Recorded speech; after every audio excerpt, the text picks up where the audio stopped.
Quem nunca atendeu um pedido e depois se arrependeu de ter feito isso, simplesmente porque ele parecia irrecusável? Acontece que, por trás de um pedido aparentemente irrecusável, existem táticas que são usadas para influenciar nossa tomada de decisões. É sobre isso que iremos falar no vídeo de hoje, no qual apresentamos um resumo do livro As Armas da Persuasão, de Robert Cialdini, considerado um best-seller sobre os estudos da influência e da persuasão.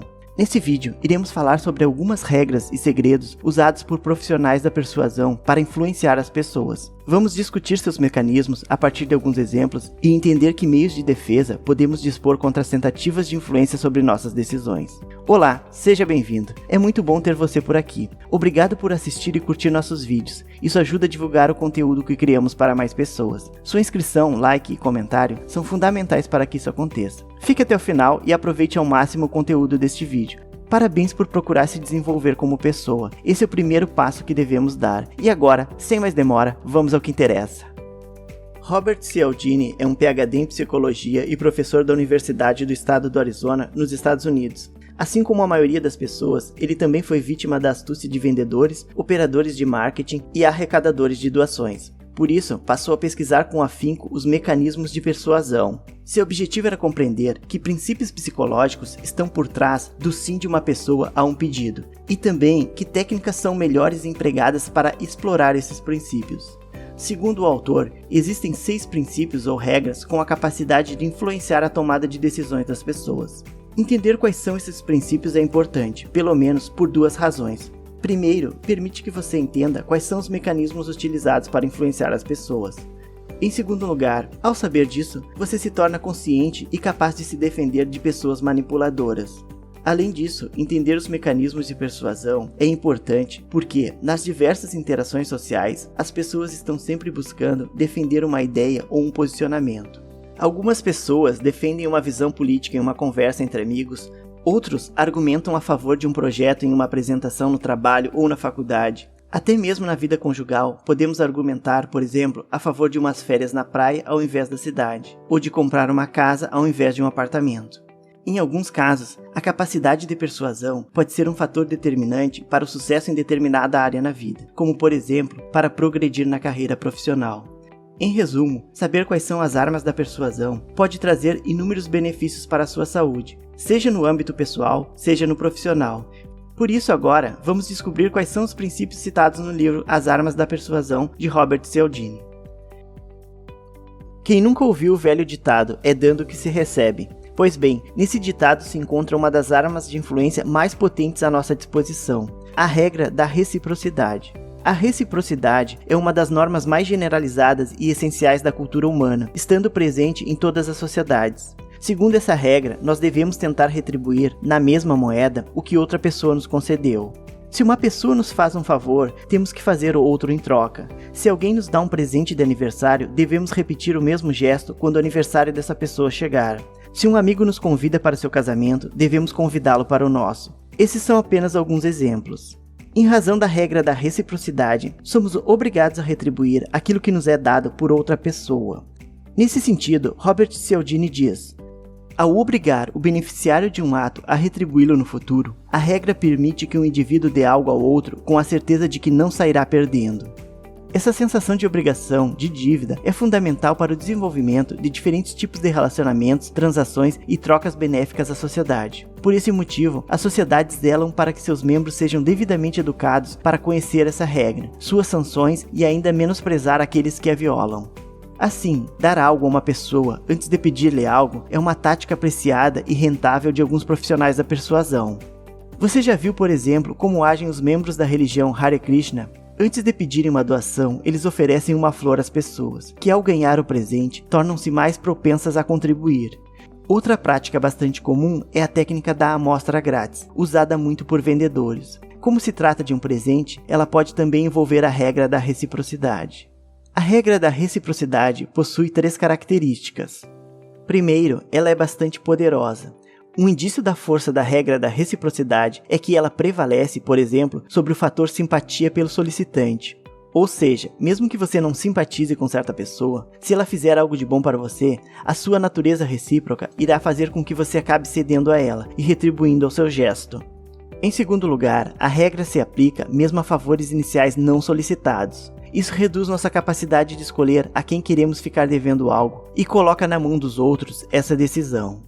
Por último, a regra da reciprocidade pode desencadear trocas desiguais, ou seja, muitas vezes, para se livrar de uma dívida com outra pessoa, você pode acabar atendendo um pedido consideravelmente maior do que aquilo que você recebeu. Um exemplo da regra da reciprocidade é a técnica da rejeição seguida de recuo. Veja a seguinte situação. Você está na fruteira e enquanto está comprando, a atendente se aproxima e lhe oferece a degustação de uma água de coco. Você aceita educadamente e experimenta o produto. A água está boa, mas é igual a qualquer outra água de coco que você já tomou. Você não está interessado em levar. Então, a atendente lhe oferece o produto por R$20. Você educadamente rejeita a oferta. Logo, imediatamente, ela recua e oferece o mesmo produto por R$10. Então, após você ter recebido uma prova de degustação e a atendente ter diminuído o valor, você se sente inclinado a dizer sim a seu pedido. Como você vê, essa técnica de persuasão visa aumentar suas chances de conseguir algo e consiste em fazer um pedido maior, que será rejeitado, seguido de um pedido menor, que de fato era o objetivo desde o princípio da negociação. O primeiro pedido sempre será rejeitado, sendo seguido pelo recuo, que, se for estruturado com habilidade, será respondido com um sim para a oferta. Para se defender do princípio da reciprocidade, você não precisa recusar favores ou concessões iniciais quando forem realizadas com boa fé, mas precisa estar atento quando forem usadas como táticas de convencimento. Nesse caso, você não precisa sentir a necessidade de responder com um favor ou uma concessão. O segundo princípio que iremos abordar é o do compromisso e coerência. De acordo com Robert Cialdini, a psicologia reconhece a existência, na maioria das pessoas, de um desejo de ser e parecer coerente com suas palavras, crenças, atitudes e ações. Essa disposição favorável à coerência baseia-se em 3 aspectos. Primeiro, em nossa cultura, pessoas que apresentam uma grande coerência são valorizadas. Já ser incoerente é, na maioria das vezes, visto como um traço de personalidade indesejado. Pessoas com esse perfil são muitas vezes taxadas de confusas, hipócritas e até mesmo doentes. Em segundo lugar, além de produzir um efeito positivo sobre a imagem pública, a coerência se mostra benéfica à vida cotidiana, pois, sem ela, viver se tornaria mais difícil, instável e ilógico. Por fim, uma orientação coerente funciona, assim como todas as outras formas de reação automática, como um atalho valioso em meio à complexidade característica da existência humana. Explico melhor. Mantendo-se coerente com uma decisão tomada anteriormente, uma pessoa não precisa processar novamente todas as informações necessárias em situações semelhantes que venham a ocorrer no futuro. Basta que ela recorde a decisão anterior e haja em conformidade com ela. Por esse motivo, outro importante método de persuasão é fazer com que a pessoa assuma um compromisso com você. Quando uma pessoa adota determinada posição, ela se torna mais suscetível a concordar com pedidos que possuem compatibilidade com seu compromisso. Isso pode ser usado de diversas formas, algumas bem diretas, como a abordagem de pedir à pessoa que ela se comprometa com aquilo que você está pedindo. Outras são mais sutis e têm como objetivo induzir as pessoas a assumirem uma posição inicial que esteja de acordo com uma conduta que, no futuro, serão solicitadas a elas. Um exemplo simples e eficiente da técnica de compromisso foi criada por solicitantes de contribuições para a caridade, realizadas por telefone. Ao iniciar uma conversa, eles dizem: "Alô, Sr. José, tudo bem com o senhor?" Essa pergunta, que parece simples e cordial, na verdade tem um propósito. É fazer com que a pessoa responda dizendo tudo bem. Depois que ela declara estar bem, torna-se mais fácil para o solicitante convencê-lo a ajudar aquelas pessoas que não estão tão bem assim. Eles dizem: "Graças a Deus, fico contente em ouvir isso porque estou ligando para perguntar se o senhor está disposto a fazer uma doação para ajudar as pessoas pobres vítimas de..." A lógica é muito simples. Mesmo que uma pessoa responda que está bem apenas educadamente, como parte de um diálogo amigável, ela tenderá a se constranger e parecer mesquinha caso não colabore com pessoas que não se encontram na sua condição privilegiada. De acordo com Robert Cialdini, para nos defendermos da influência indevida das pressões da coerência, devemos dar ouvidos aos sinais de 2 locais dentro de nós, o estômago e o fundo do coração. Se sentir que algo está errado, repense sua decisão de consentir com os pedidos solicitados. A terceira regra diz respeito à aprovação social.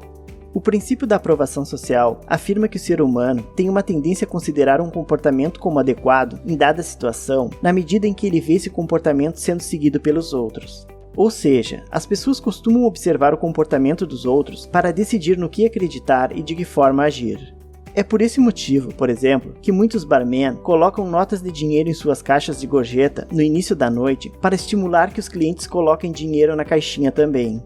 Segundo o autor, essa tática também é usada nas igrejas, com as coletas de doações. De acordo com Robert Cialdini, decidimos o que é correto, descobrindo o que as outras pessoas acham que é correto. Assim, o princípio da aprovação social pode ser usado como uma forma de convencimento de uma pessoa a aceitar determinado pedido, informando-lhe que outras pessoas, e quanto mais pessoas melhor, aceitaram ou concordaram com sua solicitação. Conforme pesquisa apresentada pelo autor, como 95% das pessoas são imitadoras e apenas 5% são iniciadoras, elas são convencidas mais pelas ações dos outros do que por qualquer prova que possamos oferecer.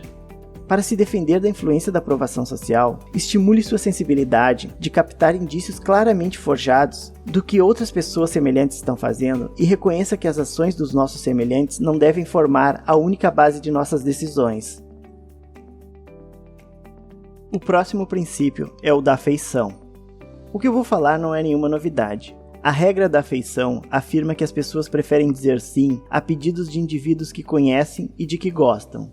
O que talvez você não saiba é que essa regra é usada de diversas formas por pessoas estranhas para fazer com que nós aceitemos seus pedidos. Só para dar um exemplo, um método bem conhecido para quem já fez cursinho de inglês é a corrente interminável, usada para conseguir clientes novos.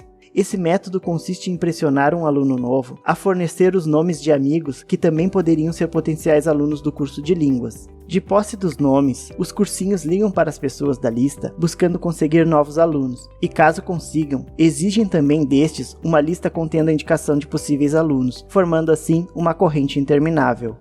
O segredo desse método está no fato de que, quando a pessoa indicada na lista recebe a ligação, o vendedor está munido do nome de um amigo dela, que o indicou para receber aquela ligação, tornando no mínimo a recusa um pouco mais difícil. De acordo com as pesquisas, existe uma série de fatores que podem influenciar a afeição, como a atratividade física, a semelhança, os elogios, o contato repetido e a associação, dentre outros. Uma técnica para a defesa da influência da afeição é desenvolver a sensibilidade especial à experiência de gostar de um solicitante mais do que se devia. Caso verifique que isso está acontecendo, recue e reflita de forma a separar mentalmente o solicitante da sua oferta, para decidir somente com base no mérito da oferta. O penúltimo princípio que iremos abordar é o da autoridade. A regra da autoridade afirma que as pessoas tendem a atender pedidos quando estes são realizados por uma autoridade. Essa tendência a obedecer às autoridades é encorajada em diversas práticas sociais, com o objetivo de produzir nas pessoas a sensação de que a obediência é a conduta correta a ser tomada. Segundo o autor, somos treinados desde o nascimento a acreditar que a obediência à autoridade constituída é certa e a desobediência errada. Assim, quando existe uma autoridade, a probabilidade de agirmos de forma obediente a ela é maior, inclusive no caso de uma autoridade legítima, como veremos em seguida. Um exemplo clássico da obediência à autoridade acontece na medicina. Dada a importância da saúde para nós, os médicos são considerados figuras de autoridade dotadas de grande conhecimento e influência, e por isso são vistos como autoridades respeitadas. Por esse motivo, uma tradição consagrada de obediência automática às ordens dos médicos se desenvolveu entre as equipes de assistência à saúde. Isso, inclusive, possibilita que prescrições erradas sequer sejam questionadas, dado o grau de autoridade dos médicos. Para entendermos como isso é usado pelos profissionais da persuasão, basta observar os anúncios publicitários na TV que exploram o respeito que a sociedade concede à classe médica, ao utilizarem atores para atuarem em papéis de médicos para vender seus produtos. A aparência é suficiente para as pessoas reagirem à figura da autoridade, de modo que as pessoas se tornam vulneráveis tanto a símbolos de autoridade quanto ao seu conteúdo. Um exemplo disso são os farsantes que se disfarçam com títulos, trajes e os parâmetros da autoridade. Hoje em dia, por exemplo, é comum vermos muitos golpes que vendem o sonho de enriquecimento fácil aplicados por pessoas que se apresentam com carros luxuosos, casas deslumbrantes e outros itens de valor ao seu redor, criando uma imagem de autoridade, de uma pessoa que sabe como ganhar dinheiro de forma fácil e rápida. Para se livrar da obediência à autoridade, você deve fazer duas perguntas diante da tentativa de influência de uma autoridade. primeiro questione-se: essa autoridade é mesmo um especialista? A segunda pergunta a ser feita é: tenho certeza de que o especialista é honesto? Antes de vermos o último princípio, caso não seja inscrito, considere se inscrever no canal. Sua inscrição é muito importante e uma singela retribuição pelo nosso trabalho. E assim você também não irá perder nossos vídeos semanais, sempre trazendo resumos de obras como esta. Agora continuando. A última regra que iremos analisar é a da escassez. Segundo o princípio da escassez, o ser humano costuma atribuir mais valor a oportunidades quando estas estão menos disponíveis. Ou seja, condições de risco e incerteza, que podem gerar o pensamento de perder algo, desempenham um papel poderoso na tomada de decisões das pessoas. Como essa regra age de forma bastante poderosa sobre o valor que é atribuído às coisas, o princípio da escassez também é objeto de manipulação dos profissionais da persuasão. O uso desse princípio é visto em táticas de marketing como a quantidade limitada e o prazo. Essas técnicas tentam convencer as pessoas de que o acesso a determinados itens é restrito pela quantidade ou pelo tempo. O princípio da escassez é validado por duas fontes principais. Em primeiro lugar, as pessoas tendem a acreditar que coisas difíceis de se obter costumam ser melhor do que as fáceis. Por essa razão, muitas vezes as pessoas usam a disponibilidade de algo para decidir sobre sua qualidade. Em segundo lugar, à medida que as coisas se tornam menos acessíveis, perdemos liberdades, e as pessoas detestam perder as liberdades que já possuem. Explicarei melhor usando as palavras do próprio autor. Quando a escassez crescente ou qualquer outra coisa interferir no nosso acesso anterior a algum item, reagimos contra a interferência, desejando o item e tentando possuí-lo mais do que antes. O princípio da escassez é também aplicado ao modo como as pessoas avaliam as informações. O ato de limitar o acesso a uma mensagem, por exemplo, aumenta o desejo das pessoas de recebê-la e as torna mais favoráveis a elas. Ou seja, informações limitadas são mais persuasivas que informações sem restrições. Por fim, duas condições otimizam a influência do princípio da escassez. Primeiro, itens aumento de valor se recentemente se tornaram escassos, mais do que aqueles que sempre foram limitados. Em segundo lugar, as pessoas são mais atraídas por itens escassos quando há competitividade com outras pessoas por esses itens. Como forma de proteção, devemos ficar alertas com a euforia em situações envolvendo a escassez. Ao tomarmos consciência disso, é possível adotar medidas para acalmar a empolgação e avaliar se realmente aquele objeto ou recurso escasso é o que queremos e se vale a pena usarmos nossos recursos financeiros para adquiri-lo, ou se é apenas a sensação de não ter algo raro que está causando essa ânsia em querer tal objeto. Esse foi o nosso resumo do livro As Armas da Persuasão, de Robert Cialdini. Essa obra é extremamente mais rica de exemplos e situações do que apresentamos, por questões de tempo, neste resumo.